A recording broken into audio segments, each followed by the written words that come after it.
Welcome to special analysis. నేను రమ మండవ. ఈ రోజు అనాలిసిస్ లో భాగంగా మనం తీసుకోబోతున్న టాపిక్ ఏంటంటే, నేను ఒక టైటిల్ పెట్టున్నాను ఈ రోజు అనాలిసిస్ కి, చంద్రబాబు నాయుడుతో సునీత భేటీ, సీఎం సంచలనం వివేకా కేసులో అని చెప్పి టైటిల్ ఇవ్వడం జరిగింది. ఆ అంశం గురించి మనం మాట్లాడుకుందాం. ఇక్కడ ఎన్నోసార్లు నేను సునీత గురించి ఒక వీడియో చేయడం జరిగింది. ఎందుకు సునీత అంత ఇన్స్పిరేషన్ గా ఉంటుంది అంటే, ఆవిడ నిజంగా ఆవిడ చేసిన పోరాటం. ఎవరైనా సరే కొంత మానవత్వంతోనో హ్యుమానిటేరియన్ గ్రౌండ్స్ లోనో మనం ఆలోచిస్తే, మన తండ్రినో మన తల్లినో ఎవరైనా, మన పేరెంట్స్ నో మన సిబ్లింగ్స్ ఎవరైనా ఒక మాట అంటే మనం తీసుకోలేం, మనకు అంత కోపం వస్తుంది.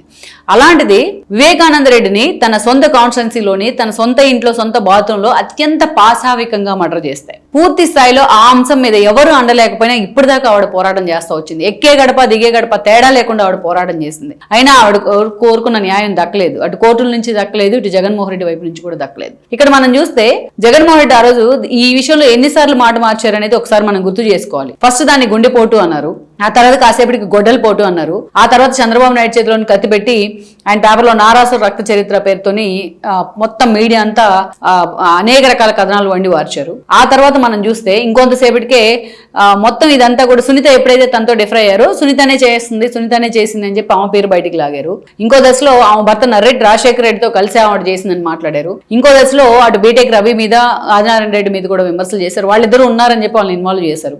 ఇది కూడా అయిపోయిన తర్వాత ఏం చేశారు, ఆయనకి వేరే ఏదైతే అక్రమ సంబంధం ఉంది వేరే మహిళలతో, సో అందుకనే వాళ్ళ వారసులు ఆయన ఆస్తి కోసం ఆయన చంపేయడం జరిగిందని చెప్పి ఇంకొక కథ అల్లారు. చూడండి, ఇన్ని రకాల ట్విస్టులు చోటు చేసుకున్నాయి వివేకానంద రెడ్డి మర్డర్ కేసులో.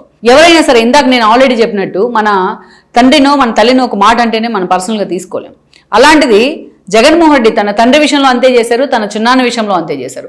తన నాన్న మరణం వెనుక కుట్ర ఉంది అని ఆరోపించి తన అధికారంలో ఉన్నా ప్రతిపక్షంలో ఉన్నా తర్వాత రోజుల్లో ఎక్కడ దాని గురించి మాట్లాడు. ఆ తర్వాత 2019 ఎన్నికల్లో మనం చూసినట్టయితే ముఖ్యంగా ఆ రోజు అంతే చిన్నాన్నని చంపేశారు అని మాట్లాడారు. ఆ రోజు బీజేపీ జగన్మోహన్ రెడ్డి బీజేపీ ఫోల్డ్లోకి వెళ్ళున్నారు. బీజేపీ కూడా చంద్రబాబు నాయుడుతో వచ్చిన విభేదాల కారణంగా జగన్మోహన్ రెడ్డిని ప్యాంపర్ చేసింది. అందుకే వివేకానంద రెడ్డి మర్డర్ జరిగిన తర్వాత ఆ రోజు ఇంటెలిజెన్స్ ఐజీగా ఉన్న ఏబీ వెంకటేశ్వర గారి దగ్గర నుంచి అనేక మందిని అధికారులని, టాప్ పొజిషన్లో ఉన్న అధికారులు అందరినీ కూడా ఈసీ పక్కన పెట్టింది. ఎన్నికల ప్రచారంలో ఈ అంశాన్ని వాడొద్దు అని చెప్తే టీడీపీ సైలెంట్ ఉండిపోయింది. బట్ జగన్మోహన్ రెడ్డి మాత్రం చిన్నాన్నని చంపేశారు అని కన్నీళ్లు పెట్టుకున్నారు. ఏ నోటుతో అయితే తాను సిబిఐ ఎంక్వైరీ అడిగారో అదే నోటుతోనే ఆ సిబిఐ కన్సల్ట్ని వెనక్కి తీసుకోవడం జరిగింది జగన్మోహన్ రెడ్డి. ఏ నోటుతోనైతే తన తండ్రి మరణం వెనుక రిలయన్స్ కుట్రుందన్నారో అదే రిలయన్స్ చెందిన పరిమళనత్వానికి ఆయన రాజ్యసభ సభ్యత్వం కూడా ఇచ్చున్నారు. సరే, ఇవి చాలాసార్లు చెప్పుకున్నాం. కానీ ఆ రోజు సునీత కూడా పూర్తి స్థాయిలో జగన్మోహన్ రెడ్డి నమ్మింది. బట్ అధికారంలోకి వచ్చిన తర్వాత ఒక ఆడబిడ్డ, ఆమె ఆశలు జగన్మోహన్ రెడ్డి వాళ్ళ తండ్రి కోసం ఫైట్ చేయకపోయినా బట్ సునీత మాత్రం తన తండ్రి కోసం స్టాండ్ బై అలాగే నిలబడింది. అప్పుడు జగన్మోహన్ రెడ్డి సిబిఐ ఎంక్వైరీ వేస్తే అవినాష్ రెడ్డిని అరెస్ట్ చేస్తారు పోలీసులు, అవినాష్ రెడ్డి పేరు చెప్తూ ఆయన బీజేపీలోకి వెళ్ళిపోతారని ఆమె థ్రెటనింగ్ చేశారు.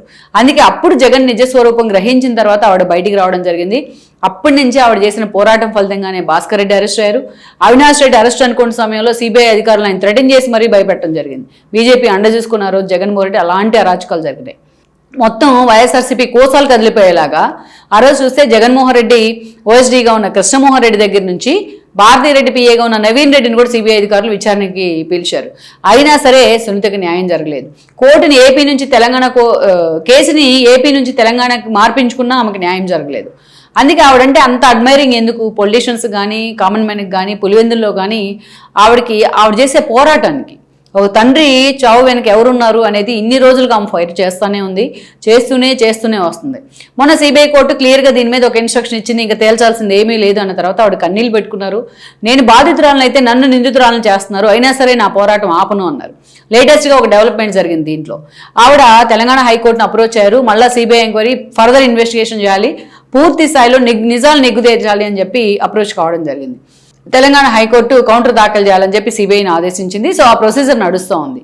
ఇదే సమయంలో పూర్తి స్థాయిలో భారతిరెడ్డి చంద్రబాబు నాయుడుతో భేటీ కాబోతున్నారు. గతంలో కూడా ఆవిడ కూటమి అధికారంలోకి వచ్చిన కొత్తలో చంద్రబాబు నాయుడిని కలిశారు, అటు హోంమంత్రిని కూడా కలవడం జరిగింది. చంద్రబాబు నాయుడు కూడా స్వయంగా అసెంబ్లీలోనే వివేకానంద రెడ్డి కేసులో సంచలనాలు జరగబోతున్నాయని కూడా మాట్లాడారు. ఎందుకు సునీత కలిశారు ఈ రోజునంటే, ఆ రోజు అధికారంలో ఉంది టీడీపీ, ముఖ్యమంత్రిగా ఉంది చంద్రబాబు నాయుడు. ఎన్నో ఆధారాలు అధికారులు సంపాదించారు, అయినా వాళ్ళందరూ నోర్లు కూడా మూసేశారు ఆ రోజు, ట్రాన్స్ఫర్ పేరుతోనూ ఇంకొకరి పేరుతోనూ. సో అధికారాలని నిజంగా ఆ రోజు అధికారంలో టీడీపీ ఉన్నాయి కాబట్టి వాటన్ని తవ్వి తీసే అవకాశం ఈరోజు టీడీపీకి ఉంది. ఈరోజు చంద్రబాబు నాయుడుకి అధికారం ఉంది. దట్టు ఇంకొకటి ఒక ఎమోషనల్ ఇష్యూ ఏంటంటే ఆ రోజు చంద్రబాబు నాయుడు చేతిలో కత్తి పెట్టి నారాసుర రక్త చరిత్ర అని చెప్పి ఒక వార్త వండి వార్చారు. ఏ రోజైనా ఆయన సుదీర్ఘ రాజకీయ జీవిత చరిత్రలో ఒక చిన్న చాకు కూడా ఆయన చేతిలో మనం చూడం. అలాంటి చంద్రబాబు నాయుడు చేతిలోని కత్తి పెట్టారు. సో దానికి సంబంధించి క్యాడర్లో ఒక అసంతృప్తి ఉంది. ఎప్పుడైనా సరే దీని మీద ఒక 100 మంది అయినా సరే డిఫర్మేషన్ వేయచ్చు కదా, పరువు నష్టం అని. ఇప్పటిదాకా ఆ యాంగిల్లో టీడీపీ వెళ్ళలేదు. పేరుకు మాత్రం వైఎస్ఆర్సీపీని గొడ్డల పార్టీ అంటూ విమర్శిస్తున్నారు కానీ దాన్ని ఖండించే ప్రయత్నం టీడీపీ వైపు నుంచి సీరియస్గా జరగలేదు. ఆ ఇంటెన్స్ ఉంది క్యాడర్లో కూడా ఈ విషయంలో. అందుకే చంద్రబాబు నాయుడు కూడా ఎక్కడికి వెళ్ళినా ఇదే అంశాన్ని పదే పదే చెప్తూ ఉంటారు, నా చేతిలో కత్తి పెట్టారు, నా చేతిలో కత్తి పెట్టారు అని. అందుకే ఈ విషయం కూడా.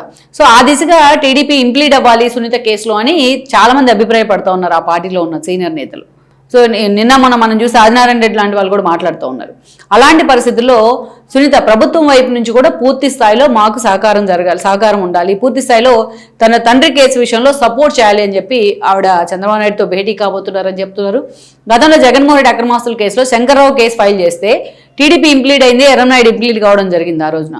ఆ తర్వాతే సిబిఐ ఈడీ ఎంక్వైరీ పూర్తి స్థాయిలో నడుస్తూ వచ్చినాయి.